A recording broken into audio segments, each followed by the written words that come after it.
నమస్కారం. N9 news కి స్వాగతం. హెడ్లైన్ చూద్దాం.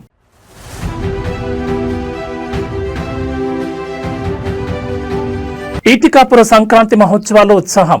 పాల్గొన్న deputy CM Pawan Kalyan.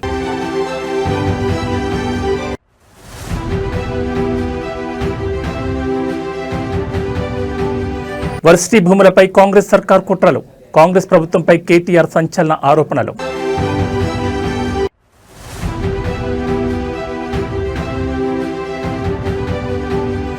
SLBC plan B అమలుకు సన్నాహాలు. మన్నేవారిపల్లి అవుట్లెట్ నుంచి టీబీఎం తొలగింపు.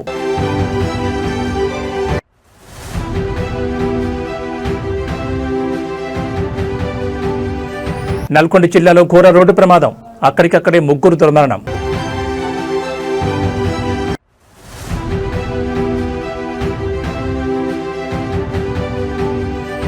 శ్రీవారి మెట్టు మార్గంలో చిరుత సంచారం.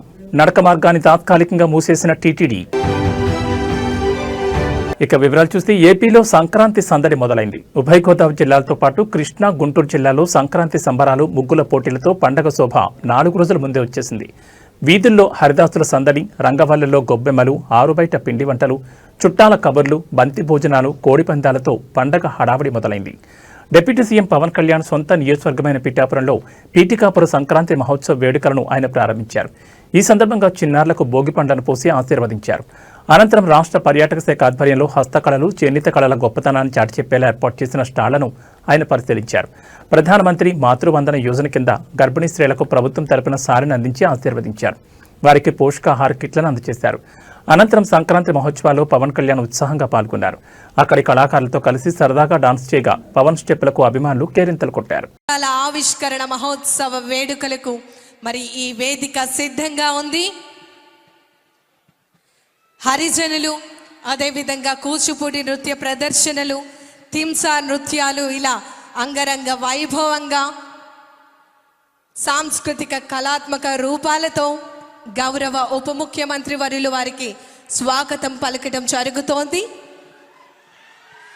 గట్టిగా చప్పట్లతో కళాకారులతో వారు కూడా నేరుగా పాల్గొని సాంస్కృతిక కార్యక్రమాలతో వారు అందరూ కూడా వారిని ఎంతగానో ఎంకరేజ్ చేస్తున్నటువంటి సందర్భం మనం చూస్తున్నాం. తింసా నృత్యం మన అందరికీ తెలుసు. యూనివర్సిటీ భూములపై కాంగ్రెస్ ప్రభుత్వ వ్యవహారాన్ని బీఆర్ఎస్ వర్కింగ్ ప్రెసిడెంట్ కేటీఆర్ తీవ్రంగా ఖండించారు. హైదరాబాద్లోని నందినగర్ నివాసంలో కేటీఆర్తో మౌలానా ఆజాద్ నేషనల్ ఉర్దూ యూనివర్సిటీ విద్యార్థులు సమావేశమయ్యారు. యూనివర్సిటీకి చెందిన 50 ఎకరాల భూమిపై కాంగ్రెస్ ప్రభుత్వం చేస్తున్న కుట్రలపై చర్చించారు. అనంతరం కేటీఆర్ మీడియాతో మాట్లాడుతూ ఉర్దూ యూనివర్సిటీని నిర్వీర్యం చేసే కుట్రలను విద్యార్థులు వివరించారని తెలిపారు. ఓఆర్ఆర్ కోసం మౌలానా ఆజాద్ నేషనల్ ఉర్దూ యూనివర్సిటీ గతంలో 32 ఎకరాలు ఇచ్చిందని కేటీఆర్ తెలిపారు. కాజాగూడ లింక్ రోడ్ కోసం మరో 7 ఎకరాల భూమి ఇచ్చారని పేర్కొన్నారు. ఇప్పుడు మళ్లీ 50 ఎకరాల భూమిపై రేవంత్ సర్కార్ కుట్రలు చేస్తోందని ఆరోపించారు. ప్రస్తుతం రాష్ట్రం రియల్ ఎస్టేట్ బ్రోకర్ చేతిలో ఉందని అన్నారు. అగ్రికల్చర్ యూనివర్సిటీ, హెచ్సియు భూములపై రేవంత్ కుట్రలు చేస్తారని మండిపడ్డారు. హెచ్సియులో 10,000 కోట్ల కుంభకోణం జరిగితే కేంద్రం ఎందుకు స్పందించడం లేదని ప్రశ్నించారు. యూనివర్సిటీ భూములపై రేవంత్ సర్కార్ విరుచుకుపడుతోందని కేటీఆర్ విమర్శించారు. రాజ్యాంగాన్ని చేతిలో పట్టుకుని రాహుల్ గాంధీ చేస్తుంది ఇదేనా అని ప్రశ్నించారు. మైనార్టీలపై ప్రేమ అంటే ఇదేనా అని నిలదీశారు. 2 లక్షల ఉద్యోగాలు ఏమయ్యాయని కాంగ్రెస్ అగ్రనేత రాహుల్ గాంధీని ప్రశ్నించారు. మళ్ళీ తిరిగి 2-2.5 ఏళ్లలో కేసీఆర్ గారి ప్రభుత్వం వస్తుంది. వచ్చిన తర్వాత ఇదే యూనివర్సిటీలో ఆ ల్యాండ్ లోనే ఎక్స్పాన్షన్ కి కావాల్సిన డబ్బులు కూడా అవసరమైతే స్టేట్ గవర్నమెంట్ నుంచి మేమిచ్చి మీకు అండగా నిలబడతాం. Future expansion also we will take responsibility if the central government does not act. We will add infrastructure, we will come back and we will stand by the students. And in this fight they are meeting every political party, they are meeting every political leader. I wish them the best. We are with you. We'll raise our voice in all forums. We'll raise our voice in Rajya Sabha where we have representation. We'll also come with you to Delhi if need be. Delhi भी आएंगे और union government से भी सवाल करेंगे कि क्यों कर रहे हो आप ये लोग ये सब. तो इसीलिए मैं आपसे कहना चाहता हूं, మీడియా కూడా నేను ధన్యవాదాలు చెప్తాను. ఎందుకంటే మీరు అందరూ కూడా ఇష్యూని సపోర్ట్ చేస్తా ఉన్నారు. సెంట్రల్ యూనివర్సిటీలో ఎట్లా అయితే ఈ ప్రభుత్వం భూములను గుంజుకునే ప్రయత్నం చేసిందో ఇక్కడ మౌలానా ఆజాద్ యూనివర్సిటీలో కూడా అదే రకంగా భూములను లాక్కునే ప్రయత్నం చేస్తున్నది. మరి నిన్న ఏం జరిగింది? నిన్న రాత్రి 2 ఏళ్లు గడిచిపోయింది, 25 నెలలు దాటిపోయింది. ఇంతవరకు 10,000 ఉద్యోగాలు కూడా ఇవ్వలేదు మీరు.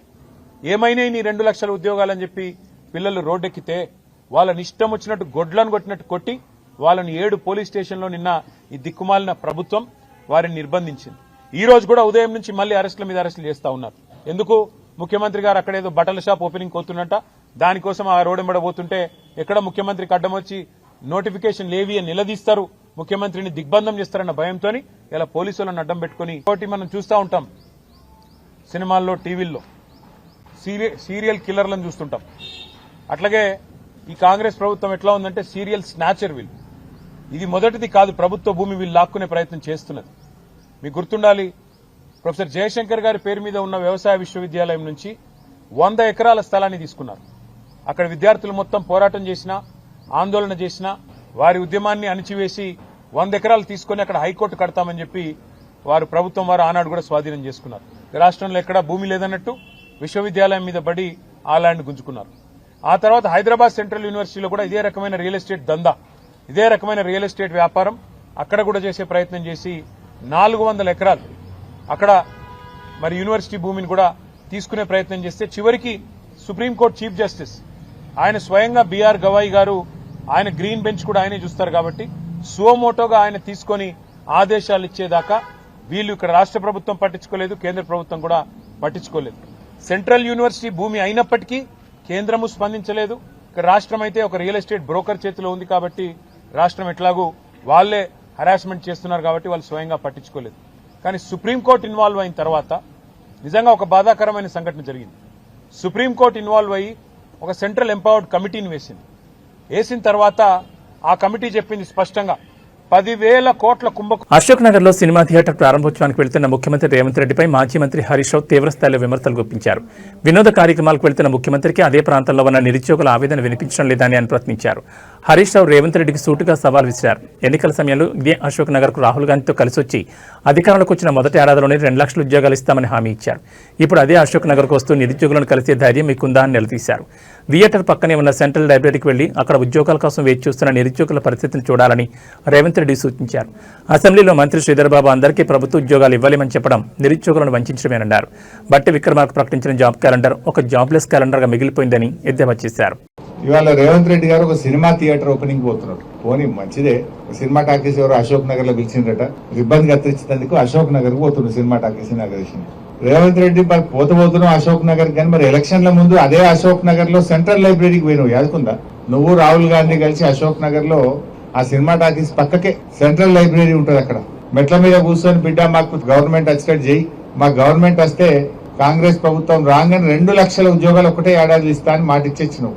మరొక్కసారి పోయిరారా అందాక సినిమా టాకీస్ రిబ్బన్ కత్తిరించినాక ఒక్కసారి అశోక్ నగర్ సెంట్రల్ లైబ్రరీకి పోయిరారాదు. పోయి ఏం చేసినావో వాళ్ళకి ఇచ్చిన మాట ఏందో ఒక్కసారి మాట్లాడు. నిన్న దిల్సుఖ్ నగర్ లో పిల్లలంతా రోడ్ల మీదకి వచ్చి ధర్నా చేసాం. ఎన్నికల ముందు కాంగ్రెస్ వాళ్ళేమో 2 లక్షల ఉద్యోగాలు ఏడాది ఇస్తాం, గవర్నమెంట్ ఉద్యోగాలు ఇస్తామన్నారు. నిన్న అసెంబ్లీలో మంత్రి శ్రీధర్ బాబు గారు చెప్తున్నారు, గవర్నమెంట్ ఉద్యోగాలు ఏడుంటాయి బై, ప్రైవేట్ లో నౌకరు చేసుకోపోయి అందరికి గవర్నమెంట్ ఉద్యోగాలు ఇచ్చి సాధ్యమవుతుందా, ఇది కాదు అని చేతులు ఎత్తేసాడు. బట్టి విక్రమార్క గారేమో జాబ్ క్యాలెండర్ పెట్టి జాబ్లెస్ క్యాలెండర్ చేసేసిండు దాన్ని. మరి ఇప్పుడు అశోక్ నగర్ కు రేవంత్ రెడ్డి గారు సినిమా టాకీస్ ఇనాగ్రేషన్ పోతే 1000 మంది పోలీసు వాళ్ళని పెట్టిరట. ఏదైనా సందులకెళ్ళి పొలాలు అత్తారేమో అడుగుతారేమో అని 1000 మంది పోలీసు వాళ్ళని పెట్టుకుని సినిమా టాకీస్ ఇనాగ్రేషన్ పోతుండే. ఇప్పుడు నిన్న మొన్న దిల్సుఖ్ నగర్ లో పిల్లలు పాపం ఏమైనాయి మా 2 లక్షల ఉద్యోగాలు, ఏమైంది మా జాబ్ క్యాలెండర్ అని అడిగితే వాళ్ళ ఈపులని వాయగొట్టేసి బూతులు. సంగారెడ్డి జిల్లా కొల్లూరులో 9 ఎకరాలకు పైగా భూమిని కబ్జా చేసేందుకు యత్నించారు కొందరు వ్యక్తులు. రాత్రికి రాత్రి 200 మందికి పైగా దుండగులు ప్రైవేట్ భూమి వద్దకు చేరుకున్నారు. కంటైనర్, నేమ్ బోట్లు, రేలింగ్ పైపులతో డీసీఎం, ట్రాలీ, ఆటోలు అర్ధరాత్రి వేళ వచ్చి హల్చల్ చేశారు. జేసీబీల సహాయంతో ప్రహారీ గోడలు తొలగించి రేలింగ్ పైపులను పాతిన వైనం కనిపిస్తోంది. దుండగులు సెక్యూరిటీ గార్డులను కిడ్నాప్ చేసి నార్సింగ్ వద్ద వదిలేసి వచ్చారు. మరో వాచ్మెన్ దంపతులపై దాడి చేసి చంపుతామని బెదిరింపులకు పాల్పడ్డారు. G Madhavi wife of Bhagwant రెడ్డికి చెందిన సర్వే నెంబర్ 192/9లోని 5.12 గుంటల భూమి, చెదలవాడ శ్రీనివాస్ చెందిన 4 ఎకరాల భూమి ఉన్నట్లు అధికారులు గుర్తించారు. వదిలిపెట్టిన సెక్యూరిటీ గార్డుల ద్వారా సమాచారం అందుకున్న సూపర్వైజర్ పోలీసులకు సమాచారం ఇవ్వడంతో కొల్లూరు పోలీసులు ఘటనా స్థలానికి చేరుకున్నారు. రాత్రి దాదాపు 20 మంది మహిళలు, 12 మంది పురుషులను అదుపులోకి తీసుకున్నట్లు కొల్లూరు పోలీసులు తెలిపారు.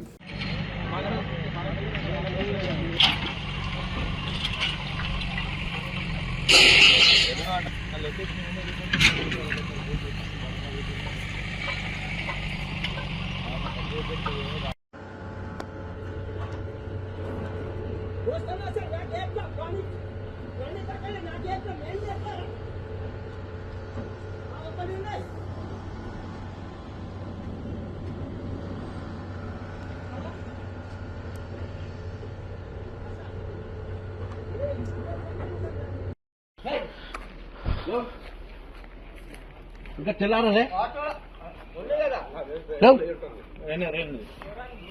ఉండు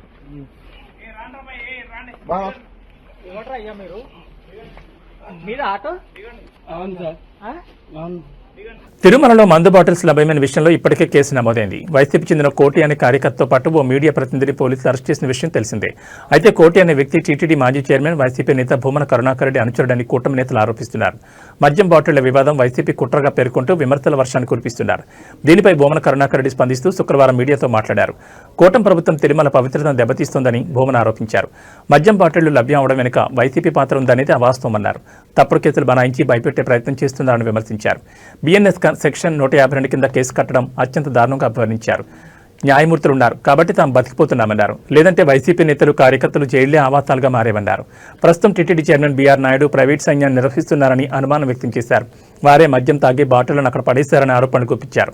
25 గోను సంచుల నిండా మద్యం బాటిల్ బయటపడిన విషయం నిజం కాదా అని ఆయన కూటమి ప్రభుత్వాన్ని ప్రశ్నించారు. మద్యం బాటిల్ వేసింది వైసీపీ కార్యకర్తనే అయితే దూరం నుంచి ఉన్న సీసీటీవీ ఫుటేజ్ కాకుండా దగ్గరగా ఉన్న సీసీటీవీ ఫుటేజ్ విడుదల చేయాలని సీఎం చంద్రబాబుకు సవాల్ విసిరారు. నిజంగా నీవు భక్తిపరుడువే అయితే నిరంతరం కరుణాకర్ రెడ్డి భక్తిపరుడు కాదని మాట్లాడుతున్నావే, ఛాలెంజ్ విసురుతున్నా. ఆ మొత్తం సీసీ ఫుటేజ్ ని బయట పెట్టండి. ఒకవేళ నువ్వు అన్నట్టుగానే కోటి చేశాడు అన్నది మరి ఏమైంది మీ భద్రతా వ్యవస్థ? కింద అంత పెద్ద ఎత్తున టాస్క్ ఫోర్స్ అంతా ఉంటుంది కదా, చెక్ పోస్ట్ ఉంది కదా, ఎలా వెళ్ళినాయి? మా వాళ్ళు తీసుకుపోతూ ఉంటే ఎందుకు పట్టుకోలేకపోయినామైనటువంటి సమస్యలు వస్తున్నాయి కొండ మీద. ఏదో నేను చేశానని బీఆర్ నాయుడు అంటున్నాడు. బీఆర్ నాయుడు, నేను చెప్తున్నా, నీ ప్రైవేటు సైన్యం, నీ దళారీ సేన తాగి పారేసి ఉండవచ్చు. నీకెక్కడ భక్తి ఉంది? నువ్వు నీ అరాచకాలకు అంతెక్కడుంది? ఎలా వచ్చాయి నీకు ఇన్ని వేల లక్షల? తిరుమల శ్రీవారి మెట్టు నడక మార్గంలో మరోసారి చిరుత సంచారం కలకలం రేపింది. ఈ మార్గంలో 400 మెట్టు సమీపంలో చిరుత సంచరిస్తున్నట్లు కొందరు భక్తులు గుర్తించి వెంటనే టీటీడీ అధికారులకు సమాచారం అందించారు.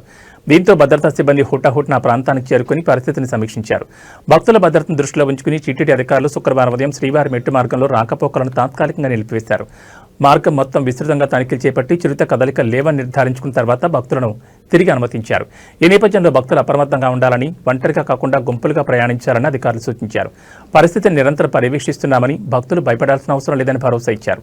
గత కొంతకాలంగా అలిపిరి శ్రీవారి మెట్టు మార్గంలో చిరుతలు, ఎలుగుబంట సంచారం తరచుగా నమోదవుతుండటంతో భక్తులు ఆందోళన చెందుతున్నారు.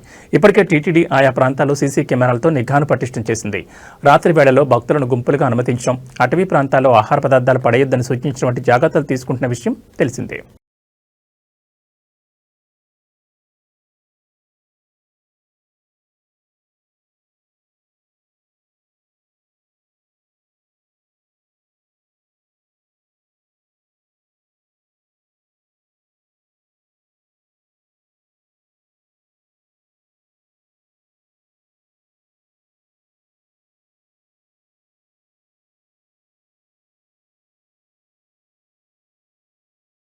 ఏళ్లుగా పెండింగ్ లో ఉన్న శ్రీశైలం ఎడమగట్టు కాలువ సొరంగ మార్గం పనులను పూర్తి చేసేందుకు తెలంగాణ ప్రభుత్వం ప్లాన్ బి అమలు చేయబోతోంది. సాంకేతిక సమస్యలు, భౌగోళిక అడ్డంకుల దృష్ట్యా ఇప్పటి వరకు కొనసాగించిన టన్నెల్ బోరింగ్ మెషిన్ పద్ధతిని పక్కన పెట్టనుంది. సొరంగం తవ్వకంలో ఎదురవుతున్న అవాంతరాలను అధిగమించేందుకు ఇకపై డ్రిల్లింగ్ అండ్ బ్లాస్టింగ్ పద్ధతిని అనుసరించాలని అధికారులు ప్రభుత్వానికి విన్నవించారు. ఈ మేరకు ఇప్పటికే మన్నేవారిపల్లి అవుట్లెట్ వైపు ఉన్న భారీ టన్నెల్ బోరింగ్ మెషిన్ తొలగించే ప్రక్రియను కూడా విజయవంతంగా పూర్తి చేశారు.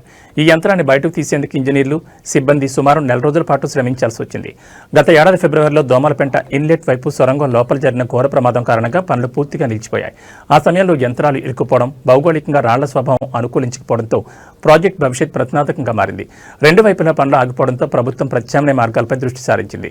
సొరంగం మార్గంలో ఉన్న శిలల పటుత్వం, భూగర్భ జలాల ఉనికిని తెలుసుకునేందుకు ప్రభుత్వం ఇటీవల హెలిబోర్న్ మ్యాగ్నెటిక్ జియోఫిజికల్ సర్వే నిర్వహించింది. ఈ సర్వే నివేదిక అధికారులకు అందడంతో దాని ఆధారంగా తవ్వక పనులను పునఃప్రారంభించేందుకు సిద్ధమయ్యారు. కొత్త పద్ధతిలో పనులు చేపడితే తక్కువ సమయంలోనే మిగిలిన తవ్వకాలు పూర్తి చేయొచ్చని నిపుణులు భావిస్తున్నారు.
रास्ता दिख रहा है साहब उधर?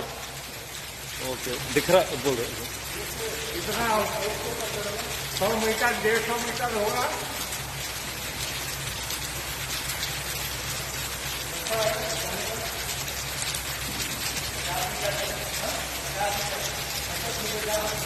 पचास मीटर तक है।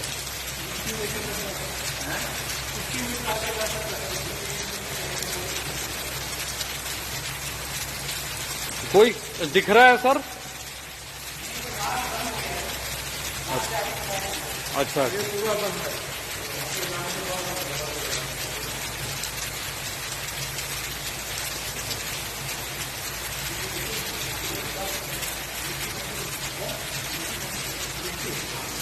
सब मिट्टी भरी हुई है।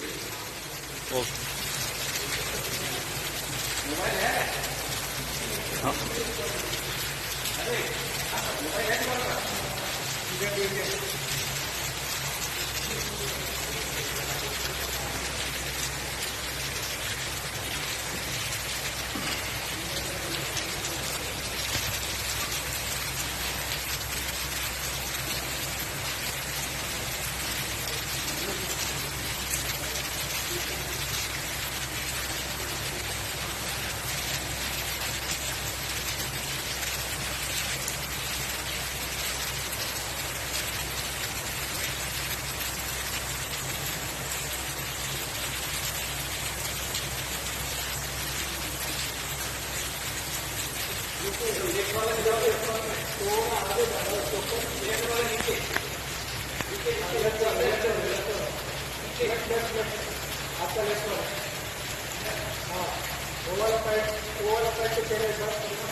ये ब्लोअर का भी हो सकता है सर, वो आवाज में ब्लोअर आगे लहरा रहा हो ऐसे और दूर तक।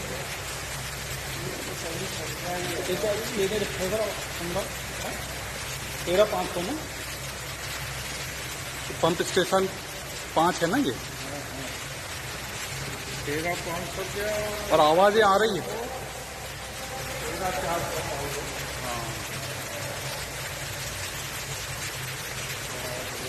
मनोज, श्रीनिवास,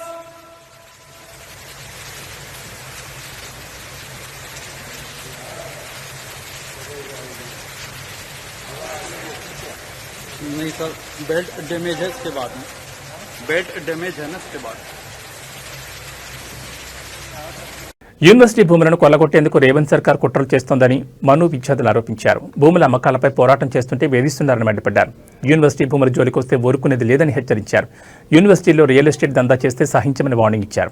రాజ్యాంగం పట్టుకుని తిరిగేవాళ్లు విద్యార్థులకు అన్యాయంపై స్పందించారా అని ప్రశ్నించారు. హైదరాబాద్ నందినగర్లో నివాసంలో కేటీఆర్తో సమావేశం అనంతరం మను విద్యార్థులు మీడియాతో మాట్లాడారు. రేవంత్ సర్కార్ కుట్రలపై ఆందోళన తీవ్రతరం చేస్తామని హెచ్చరించారు. ఈ వ్యవహారంపై ఎంపీలందరూ వెంటనే స్పందించాలని డిమాండ్ చేశారు. మను భూములపై అధికారులు రాతపూర్వకంగా సమాధానం ఇవ్వాలన్నారు. లేదంటే దేశవ్యాప్తంగా ఆందోళన తీవ్రతరం చేస్తామని హెచ్చరించారు. అన్ని యూనివర్సిటీల విద్యార్థులతో కలిసి పోరాటాన్ని ఉధృతం చేస్తామని తెలిపారు. మను వర్సిటీలో జరుగుతున్న కుట్రలపై కేంద్రం స్పందించాలని డిమాండ్ చేశారు. आप हमको रेवेन्यू जनरेशन की निगाह से देखना बंद करिए, पहली चीज। दूसरी चीज, रियल एस्टेट का बिजनेस आपको करना है तो कैंपसेस से बाहर करने की कोशिश कीजिए।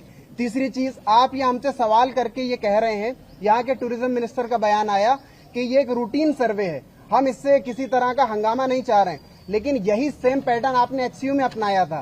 अभी बिजनेस का एक स्कूल है, उसमें आप अपना रहे हैं। कहने का मतलब ये है कि तेलंगाना की बुनियाद जिस शर्त पर हुई थी और जिन कुर्बानियों के बाद ये तेलंगाना बना था, वो ये कतई नहीं था कि आप जो है इस हिंदुस्तान को जबानों की बुनियाद पर भी बांटेंगे, रियल एस्टेट की नजरों से भी बांटेंगे, रेवेन्यू जनरेट नहीं हो रहा तो उस बुनियाद पर भी बांटेंगे। और आखिरी चीज ये कि मानू ने जब ये नोटिस देखा और उन्होंने ये देखा कि सारे ग्रुप्स को उन्होंने यूनाइट किया और एक पब्लिक कॉल दी। जब हमने पब्लिक कॉल दी तो हमको थ्रेट किया गया, अननोन नंबरों से मुझे थ्रेट्स आए हैं। ऐसे लोगों की तरफ से थ्रेट्स आए हैं कि आपको आगे का कैरियर नहीं देखना है क्या? आप पीएचडी के बाद कुछ नहीं करना चाहते हैं क्या? हमें मालूम है आप कहाँ रहते हैं। इस तरह के अगर थ्रेट दिए जा रहे हैं सेंट्रल यूनिवर्सिटी में पढ़ने वाले लोगों को, पीएचडी स्कॉलर्स को, हम देख लें कि एजुकेशन के साथ हुकूमत का रवैया क्या है। बीजेपी की पॉलिसी है बेच दो, कांग्रेस ठीक उसी पॉलिसी पर अमल कर रही है। हम डिफरेंशिएट नहीं कर पा रहे हैं यहाँ की गवर्नमेंट में और सेंटर में जो रूलिंग पार्टी है उसमें। तो अगर ये पैटर्न बना रहा तो मैं आखिर में ये कहना चाहता हूं कि मानू में तकरीबन 60,000 लोग डिस्टेंस से जुड़े हुए हैं। इसके 12 से ज्यादा ऑफ कैंपसेस हैं, रीजनल सेंटर चलते हैं, 120 कोर्सेज यहाँ चलते हैं, पूरा हिंदुस्तान को यहाँ पर रिप्रेजेंट किया जाता है। इसके साथ अगर छेड़छाड़ हुई तो पूरे हिंदुस्तान में कांग्रेस की जो इमेज खराब होगी उससे वो उभर नहीं पाएंगे। दूसरी चीज, उर्दू की दुहाई देने वाले, मोहब्बत की दुकान खोलने वाले, अल्पसंख्यकों के रक्षक बताने वाले, खुद को हाथ में संविधान लेकर के न्याय यात्रा निकालने वाले और यहाँ के लोगों से जॉब का वादा करने वाले लोग आज के हथियार रहे हैं एजुकेशनल इंस्टीट्यूशन को, और उनके पास कोई वजह नहीं बची है। तो हम हमेशा से कहते ही आए हैं और कहते रहेंगे कि हमारी नजर में वो सरकार अच्छी है जो इश्यूज पर बात करेगी, कॉमन कॉज। రోడ్డు ప్రమాదంలో ముగ్గురు దుర్మరణం పాలైన విషాద ఘటన నల్గొండ జిల్లా మిర్యాలగూడ బైపాస్ వద్ద ఇవాళ తెల్లవారుజాము చోటు చేసుకుంది. వివరాల్లోకి వెళ్తే బైపాస్ మలుపు వద్ద సిమెంట్ ట్యాంకర్ టర్న్ అవుతుండగా హైదరాబాద్ నుంచి గుంటూరుకు టైల్స్ లోడ్తో వెళ్తున్న డీసీఎం బలంగా ఢీకొట్టింది. ఈ దుర్ఘటనలో డీసీఎంలో ఉన్న టైల్స్ అన్ని అందులో ఉన్న కూలీలపై పడడంతో ముగ్గురు కూలీలు అక్కడికక్కడే ప్రాణాలు విడిచారు. మరో ముగ్గురికి కూడా తీవ్రంగా గాయాలయ్యాయి. స్థానికుల సమాచారం మేరకు స్పాట్కు చేరుకున్న పోలీసులు గాయపడిన వారిని చికిత్స నిమిత్తం ఆసుపత్రికి తరలించారు. ఈ మేరకు కేసు నమోదు చేసుకుని దర్యాప్తు చేపడుతున్నారు.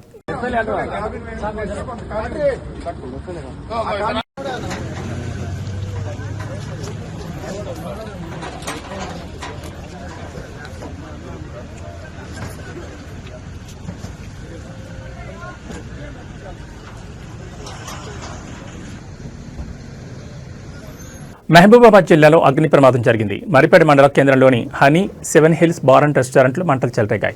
జనవరి 9న ఉదయం తెల్లవారుజామున రెస్టారెంట్లో మంటలు వచ్చాయి. స్థానికుల సమాచారంతో ఘటనా స్థలానికి వచ్చిన ఫైర్ సిబ్బంది మంటలు ఆర్పేశారు. ప్రమాదంలో 2 2-వీలర్ వెహికల్స్ కూడా దగ్ధమయ్యాయి. రెస్టారెంట్ పూర్తిగా దగ్ధమైంది. దాదాపు 40 లక్షల వరకు ఆస్తి నష్టం వాటిల్లినట్టు తెలుస్తోంది. విద్యుత్ షార్ట్ సర్క్యూట్తో ప్రమాదం జరిగినట్టు తెలుస్తోంది. కేసు నమోదు చేసుకుని దర్యాప్తు చేస్తున్నారు పోలీసులు.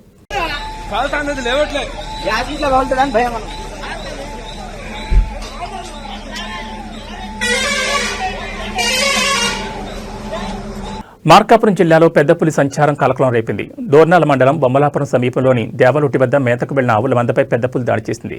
ఈ దాడిలో ఒక ఆవు తీవ్రంగా గాయపడింది. గమనించిన పశువుల కాపరి కేకలు వేయడంతో ఆవును వదిలేసిన పులి ఒక్కసారిగా కాపరిపై దూసుకెళ్లింది. ఇంతలో కొన్న వారంతా కర్రలతో బెదిరించడం అక్కడి నుంచి జారుకుంది. ఈ ఘటన స్థానికంగా తీవ్ర భయాందోళన రేకెత్తించింది. గ్రామ సమీపంలోని పొలాల వద్ద పెద్ద పులి సంచరిస్తుండటంతో రాత్రి వేళ పంటల కాపలా వెళ్లేందుకు రైతులు భయభ్రాంతులకు గురవుతున్నారు. కరెక్టే కానీ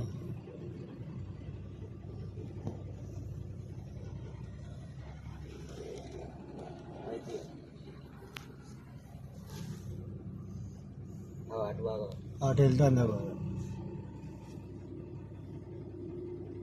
రోడ్డు పక్కల పుంటే ఉన్నది కాదే, లోపలి పోతలేదు. పోనీ కొద్దిగా మీద పడదులే, అది ఇవ్వాలని ఏమంటలే అంట. 4-5 రోజులు అవుతుంది.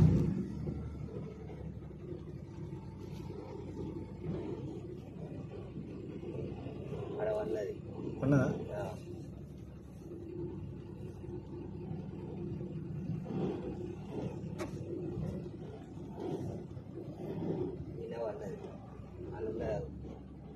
అవునా? ఆరన్ కొట్టు గిన్నె. ఇరాన్ రాజధాని టెహరాన్ ఇతర నగరాల గుండా పెద్ద సంఖ్యలో నిరసనకారులు కవాతు చేస్తున్నట్లు పలు వీడియోల్లో కనిపిస్తోంది. ఇవి ఇరాన్ మత నాయకులకు వ్యతిరేకంగా గత కొన్నేళ్లలో జరిగిన అతిపెద్ద నిరసనలని చెబుతున్నారు. నిన్న రాత్రి టెహరాన్లో ఇరాన్లోని 2వ అతిపెద్ద నగరమైన మహషాద్లో శాంతియుత ప్రదర్శనలు జరిగాయి. భద్రతా దళాలు ఈ నిరసనలు ఆపలేదు. బీబీసీ పర్షియన్ ఆ వీడియోలను తనిఖీ చేసి ధృవీకరించింది. మరోవైపు దేశవ్యాప్తంగా ఇంటర్నెట్ బ్లాకౌట్ ఉందని ఒక మానిటరింగ్ గ్రూప్ రిపోర్ట్ చేసింది. ఇరాన్ సుప్రీం నాయకుడు అయతుల్లా అలీ ఖొమైనీని తొలగించాలని డిమాండ్ చేస్తూ నిరసనకారులు మాట్లాడడం వీడియోలో వినిపిస్తోంది. ప్రవాసంలో నివసిస్తున్న ఇరాన్ మాజీ రాజకుమారుడు రిజా పహ్లావి తిరిగి ఇరాన్ రావాలని కూడా వారు పిలుపునిచ్చారు. రోడ్డెక్కి నిరసన తెలియజేయమని రిజా పహ్లావి తన మద్దతుదారులను కోరారు.